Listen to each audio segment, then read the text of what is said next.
Welcome back to the Pursuit Podcast. Today, we're going to be talking about returnships.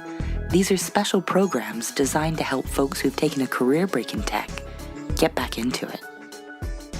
I'm here today with... I'm Tricia Driver. I am a talent management professional and I work with CapGemini in the UK, which is an IT consultancy. Work across the talent management spectrum, but particularly in the last 18 months, I've been involved with the setup of our CapGemini program, which is a returnship in the UK. So today we really wanted to have a discussion with you about returnships. So for our dear listener who may not have heard this term before, what is a returnship? Returnships, and I'm putting inverted commas around that, Jess. Returnships is a term that was coined in the banking and finance sector. In fact, I think one of the banks has actually copyrighted that term, interestingly, which is why I put the inverted commas around it, is a term which talks about internships for people returning to work after a career break. So typically a period of between 3 and 6 months in an organisation, and different organisations work differently with the returner programs that they run. So some of them will be shorter programs where they just have exposure to a broad range of topics and experiences during that period of time.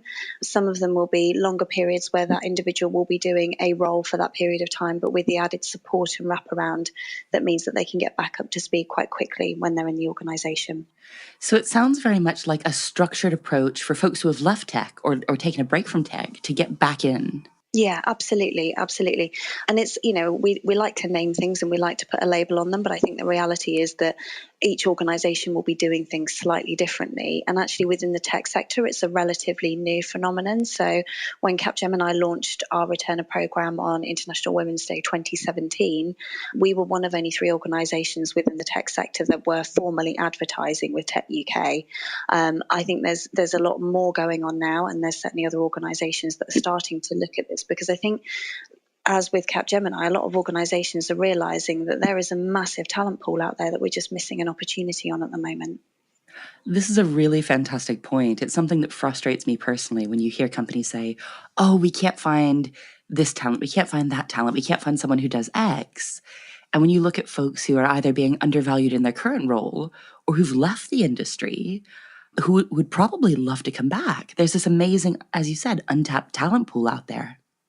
It's incredible. And honestly, just from my personal perspective, that was one of the reasons that I was so passionate about getting this up off the ground and up and running within CapGemini, because in my personal sphere of friends, I'd seen a lot of my female friends who'd had children, and when they went to go back to work after either maternity leave or a career break, had just found it so hard that it was almost completely unfeasible to carry on working in the way that they had been before.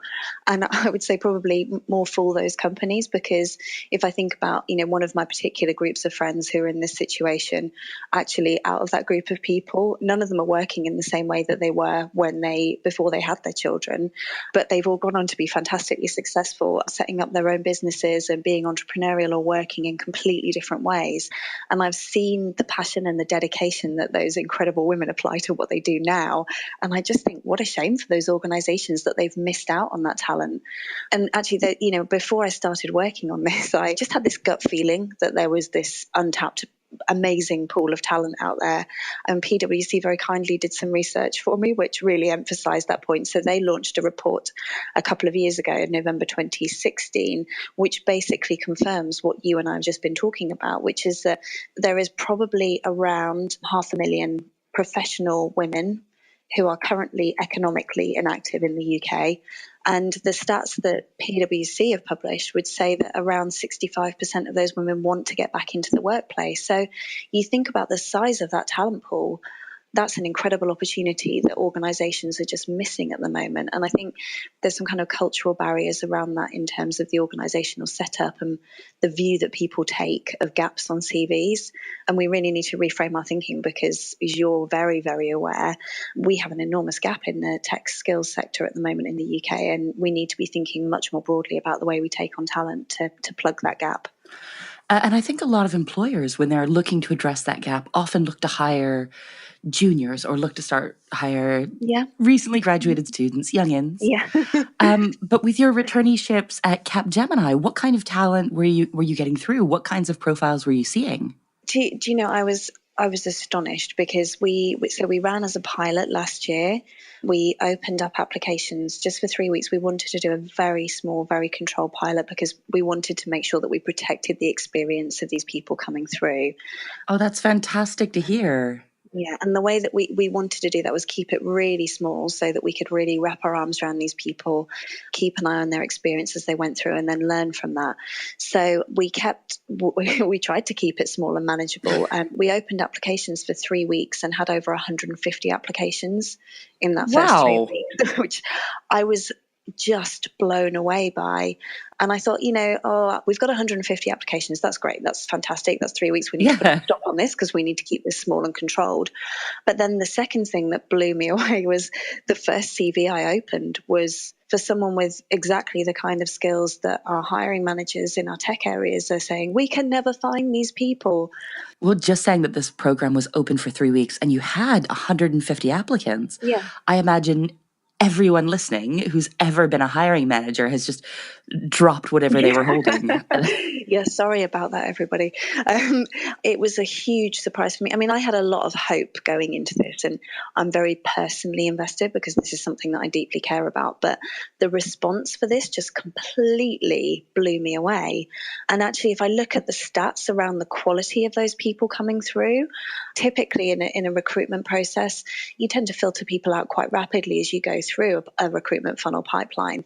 We were finding it really hard to whittle down this pipeline to a manageable number of people. Oh, So, you poor dear. How terrible to be you.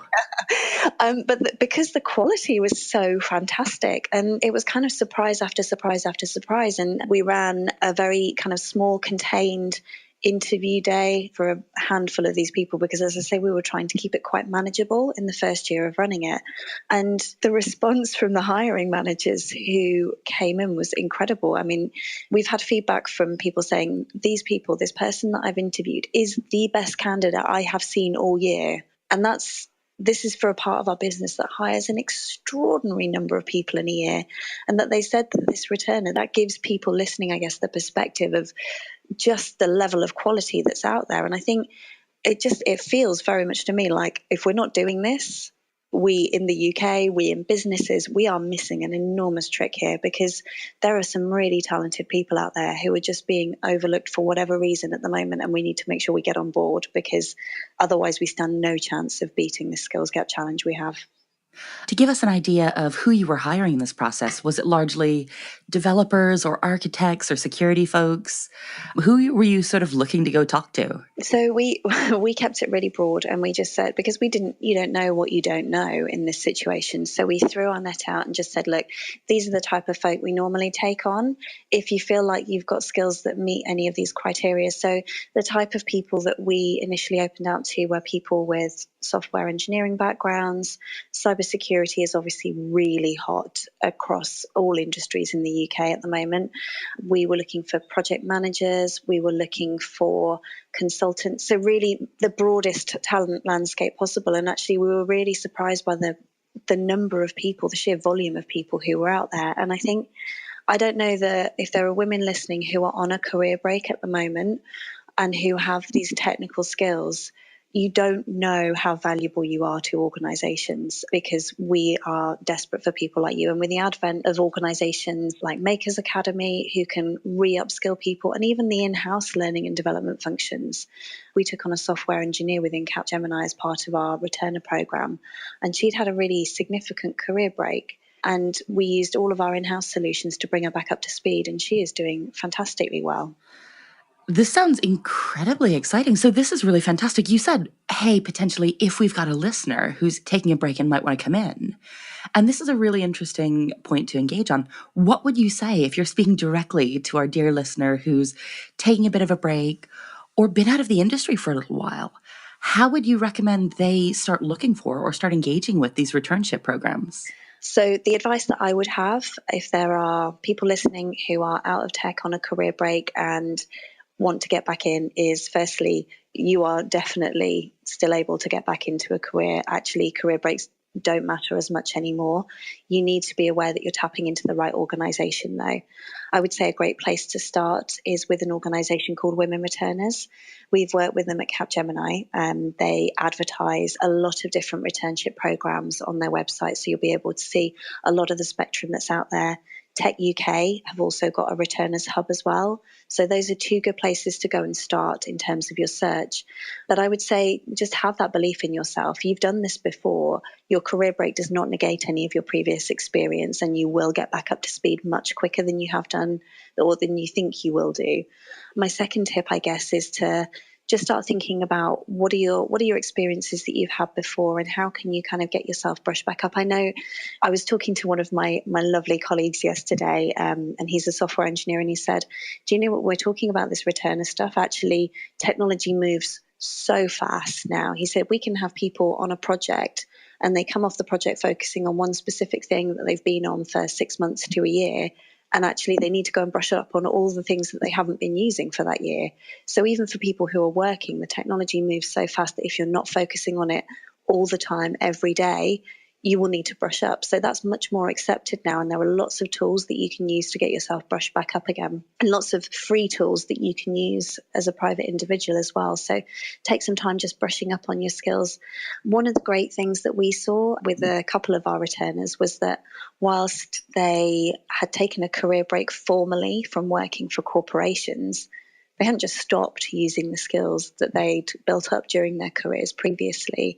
So one of them, who was a project manager, was going and doing kind of personal projects for individuals and working with them to support them through stuff.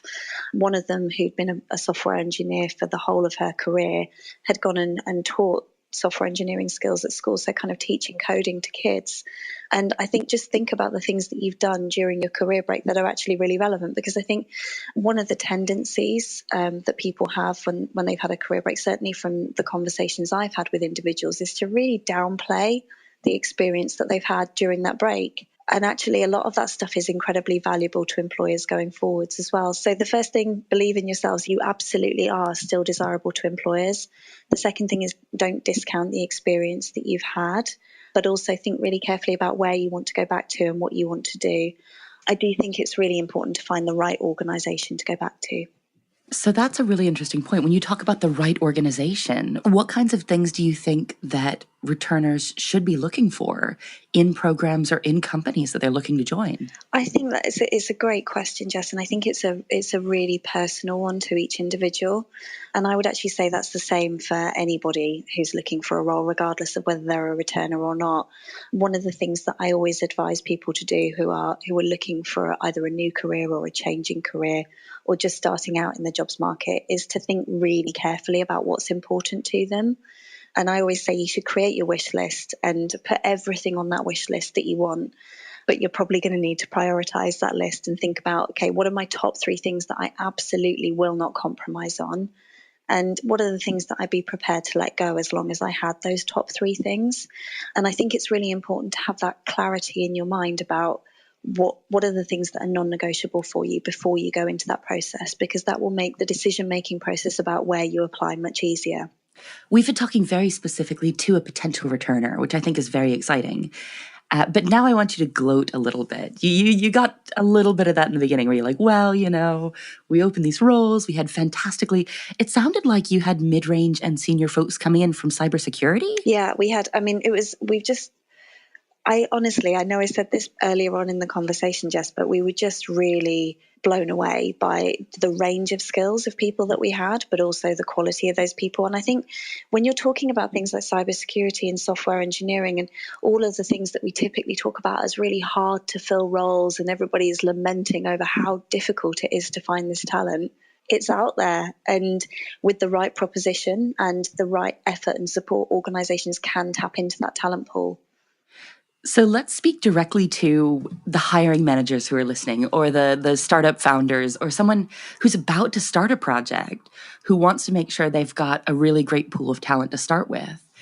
If I'm about to hire, if I need some talent in, how would I get started with grappling with the idea of a returnship? I think it's really important to think really carefully about how as an organisation, you're set up to accommodate these folk. We made a few assumptions before we started this piece of work around the ways that people would want to work, where they'd want to work. And actually, I would say test your assumptions. So I'm happy to chat to people who want to set up one of these programs, because I think it's always helpful to test the assumptions that you're making about this. So a couple of things that we found with the talent pool, the surprises that we had, I mean, I guess it's not really a surprise, but they were incredibly high caliber people. So that's one of the things that I would say, just put that out there and keep that in your mind, that this is high caliber talent. Don't forget why you're doing this.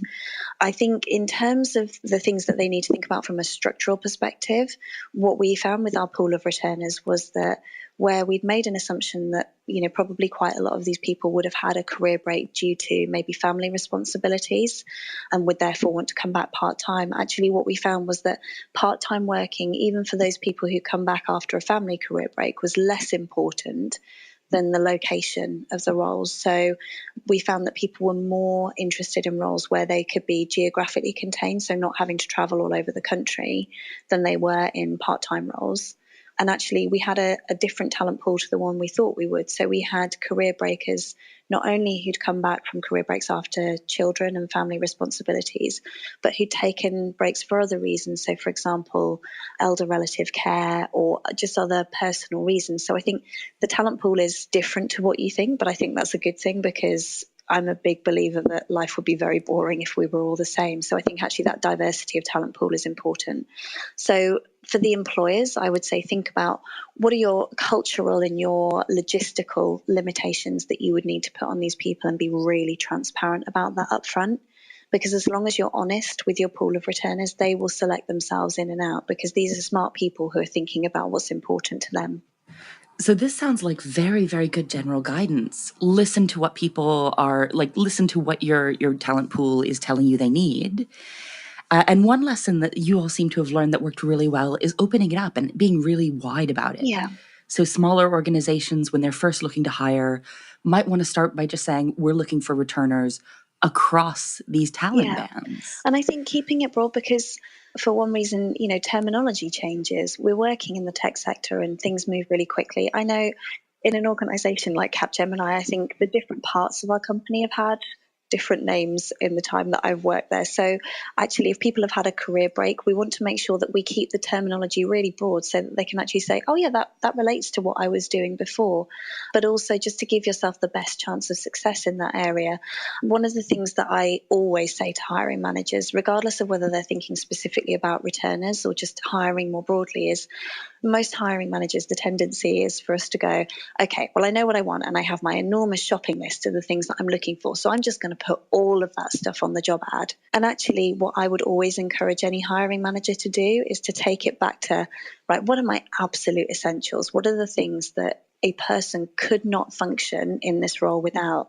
Because that in itself broadens out the talent pool. So I would say to the hiring managers, think really carefully about that as well. So stripping your job ads back to the absolute essentials and thinking about all of the stuff around it that you can teach that person once they join you. And I think that's really a really valuable point. I'm very, very passionate about writing good job descriptions. And I find that almost everybody, they expect you to understand that job descriptions are a lie.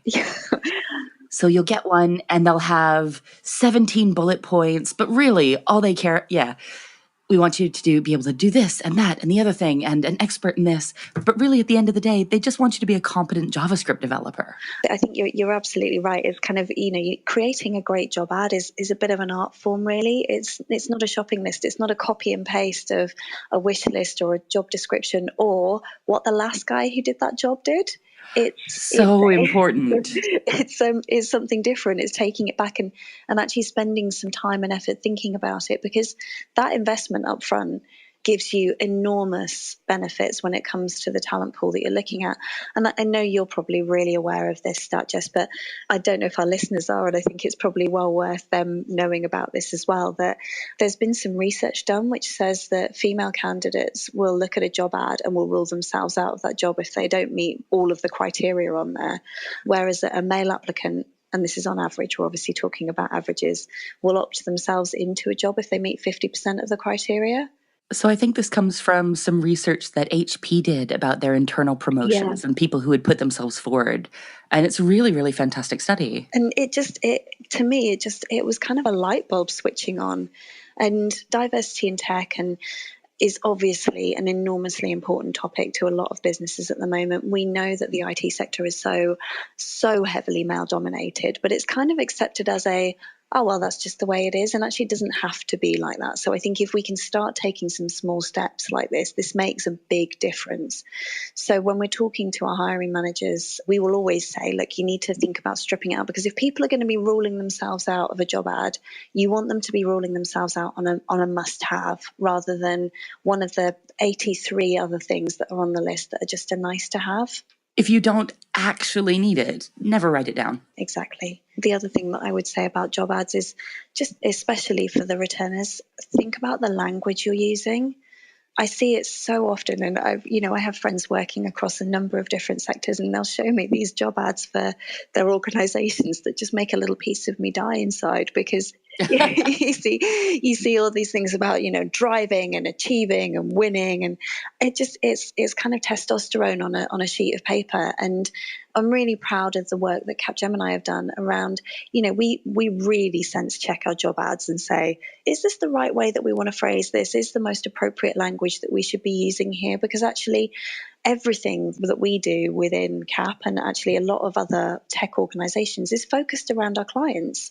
So if you can have the best skills in the world, but actually if you can't have those relationships with people, then you're not going to get off the ground. And I think a lot of organizations will focus so much on these kind of the hard things that they forget that actually one of the things that people need is that relationship skills side of things, which doesn't tend to come across in some of the job ads that you see out there. That's a really fantastic point. So not just don't list the things you don't need, but also think very critically about what you do need and actively screen for that. Yeah. We were talking about the other things that organizations need to think about. There's probably one final thing that I would say, with the best will in the world. The reason that people on career breaks find it really difficult to get back into employment after a career break is that there is a lot of inherent bias within organizations around what is important when it comes to hiring. And I think one of the most important things that I would say, and actually this is just good practice across any organization, is to get anybody who is involved in your hiring process, whether that be for returners or other roles, to go through unconscious bias training. Because I think it's one of those things that it's inherent, it's a biological imperative for us as human beings. We have to have this bias in place to keep us alive. And for listeners who aren't familiar with this term, unconscious bias is, I guess, something that's present in all of us as human beings. And it's a really great and a really sensible evolutionary tool that stems back from ancient times, where we didn't have time to kind of sit down and have a reasoned and rational conversation or thought process about whether the people coming over the hill were friends or enemies. We had to react very, very quickly. So it's about how our brain kind of forms those patterns and applies those patterns to keep us safe. So actually, it's not a bad thing. It keeps us safe. It's the thing that stops you from going down a dark alley late at night by yourself. It's one of those kind of danger sensors. But actually where it becomes very dangerous is where we hear people saying, I just rely on my gut in an interview situation. And that gut is about those patterns. Yeah, your gut is not terribly smart. Like your gut is just relying on information it's had on the past, Yeah. be it, valuable or rubbish information, like making gut decisions in an industry that prides ourselves on being logical and rational and data-driven Yeah. always seems completely ridiculous to me. Yeah, and I think it's really funny, because actually if you ask people to unpick some of the things that they do, we've all had it, haven't we? And you meet somebody new and you think, oh, I'm just not getting a great vibe from this person and I don't like them. And actually when you spend as much time as I have kind of talking about and teaching unconscious bias, you kind of become quite aware that actually there's something else going on in your brain around that. And it might be because they look very similar to somebody that you worked with years ago who you had a terrible experience working with. And equally, I kind of think back, this is one of my main recollections that kind of came screaming to the front of my brain when I first started teaching unconscious bias, which was my first day of university. I met someone and I thought, oh my goodness, I just really like this girl. And 20 years later, she is still one of my best friends. But that initial, I really like this girl, was because she reminded me of somebody else and someone that I'd had a great relationship with. And I think once you start unpicking that, we're not saying that it's realistic for people to live without bias, but actually in a hiring process, it's much better for those biases to be conscious so that the hiring managers can slow themselves down and think sensibly about, this is why I'm taking this person on. And it's particularly important when it comes to returners, because there are so many cultural biases that we've all been exposed to around people who take career breaks, the assumptions that we make about those individuals and their reasons and their capability and their credibility. We really need to make sure that any of those biases are not kind of nestled somewhere deep down in someone's gut, that they are at the forefront of their minds so that they can manage those biases through the process and actually just assess that person on their competence and their fit for the role. So in this episode, we've had a fantastic chat about what potential returners really need or should really look for in an employer. And we've talked quite a bit about what an employer could do or should do or can do to get some of this incredible talent pool working with them and building great things. Do you have any sort of closing advice first for someone who might be taking a break and really, really eager to get back into the industry? I think don't let anything hold you back on it. You know why you want to get back into work, and there are great opportunities to do it. So, as I said earlier, just think really carefully about what your wish list is and then what your top 3 things are that you are not prepared to compromise on. And take some time researching the organisations that are offering these kind of programs, because actually cultural fit is really important for anybody in an organisation. But I think when you're coming back after a career break, it's particularly important to be somewhere that you feel culturally aligned with. There's great sites like Glassdoor, or you can follow people from the organisation on Twitter. And I think that's just a really good way. Those peer-to-peer reviews and the kind of input that people from those organisations put out through social media is really, really important to give you a real sense of the culture of those places. And that's probably the number one piece of advice that I would give around finding the right place. But the self-belief, you are incredibly valuable, and don't undersell yourself and your experience. And if we're going to do one last drive-by piece of advice to employers or someone who's a hiring manager or somebody who just wants to bring this up to their company, short of you should absolutely do this, what other advice would you leave them to take away? I think you're right, Jess. You should absolutely do this. But I think the most important thing to say is probably twofold. The first thing is think really carefully about it before you do it, because the experience of these individuals is incredibly important. But the second thing is just broaden your mindset. Think about how you can get your criteria as broad and inclusive as you possibly can, because that's the way that's going to attract the best possible talent for you. Fantastic. You mentioned Twitter being a really valuable place to find peer-to-peer connections. Yes. If somebody wanted to find you and keep track of what you're doing, where can they find you online? So I'm at Tricia Driver. So you can find me on Twitter. Tweets about inclusion. I tweet a lot about dogs as well. But you know, I'm sold. If you like inclusion and dogs and the occasional frustrated parenthood tweet, then that's me. That sounds glorious. Thank you so much for joining us. It was an absolute pleasure, Jess. Thank you. And thank you so much for listening. If you'd like to keep up with what we're doing at the Pursuit Podcast, you can find us on Twitter at PursuitPod. We'll see you next Tuesday with a brand new episode.